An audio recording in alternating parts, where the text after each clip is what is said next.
Le buzzword contre lequel je pars en guerre, c'est le mot problématique. Pourquoi est-ce qu'on utilise le mot problématique en lieu et place du mot problème, qui est déjà très bien en soi lui-même? Pourquoi est-ce qu'on utilise de la même façon le mot thématique à la place du mot thème? C'est exactement la même chose. Ça peut s'effet moderne, ça on donne le sentiment d'être plus intelligent parce qu'on s'intéresse au moteur qui fabrique le problème plutôt qu'au problème lui-même. On a tellement souffert en mathématiques, souvenez-vous, de ces problèmes de dérivés. Vous savez, les dérivés, ça consiste précisément à décrire la tendance plutôt que de décrire le phénomène lui-même, la fonction elle-même. Alors on a tellement compris que ça, c'était le bon moyen d'être intelligent, de montrer qu'on avait compris, et bien qu'on en met partout et qu'on mélange les deux.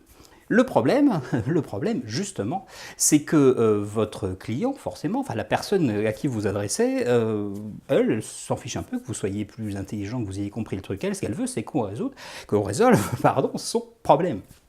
Est-ce que si vous allez chez un garagiste, vous avez, quand vous lui dites, voilà, j'ai un problème de voiture, est-ce que, un problème pour passer la seconde par exemple, est-ce que vous serez plus rassuré si vous dites à un psychanalyste, écoutez, installez-vous, nous allons étudier votre problématique de déplacement? Non, ce que vous voulez, vous, c'est que il vous règle votre problème de batterie ou de boîte de vitesse. De la même façon, est-ce que vous auriez vraiment eu envie de vous inscrire à cette newsletter, si au lieu de vous dire une bonne idée par jour pour trouver plus de clients, votre problème, je vous avais dit, cette newsletter a pour thématique de s'intéresser à votre problématique de croissance. Vous seriez endormi d'avance. Voilà. Mal nommé un objet, disait Albert Camus, c'est ajouter au malheur de ce monde.